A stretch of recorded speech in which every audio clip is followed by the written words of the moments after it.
ফ্যান্টাসিক four 2005 সালের একটি super hero movie, যা মার্ভেল কমিক্সের একই নামের চরিত্রের উপর ভিত্তি করে নির্মিত। মুভিটি পরিচালনা করেছেন টিম স্টোরি এবং এতে অভিনয় করেছেন ইয়ান গ্রোফোর্ড, জেসিকা এলবা, ক্রিস ইভানসো, মাইকেল সিকলিস এবং জুলিয়ান ম্যাকমাহন।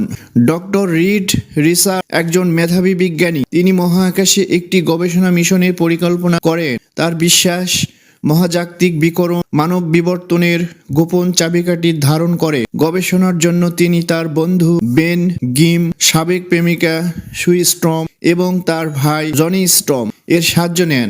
এই মিশনের মূল অধ্যয়ন করেন ধনী ও উচ্চবিলাসী ব্যবসায়ী ভিক্টর ভন ডুম। তারা সবাই মহাকাশে একটি স্পেস স্টেশনে গেলে অপ্রত্যাশিতভাবে মহাজাগতিক ঝড়ের কবলে পড়ে। বিকরণের কারণে তাদের শরীর পরিবর্তন আসতে শুরু করে। রিডের শরীর ইলাস্টিকের মতো প্রসারিত হতে পারে, অদৃশ্য হয়ে যেতে পারে এবং শক্তিশালী বলয় তৈরি করতে পারে। জনি আগুনে রূপান্তরিত হয়ে উঠতে পারে আর বেন পাথরের দানবের মতো শক্তিশালী হয়ে যায়।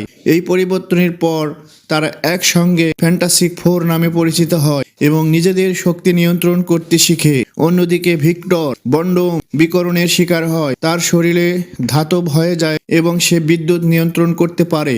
তার মনোভাব বদলে যায় এবং সে তার প্রতিশোধ নেওয়ার জন্য পরিকল্পনা করতে থাকে।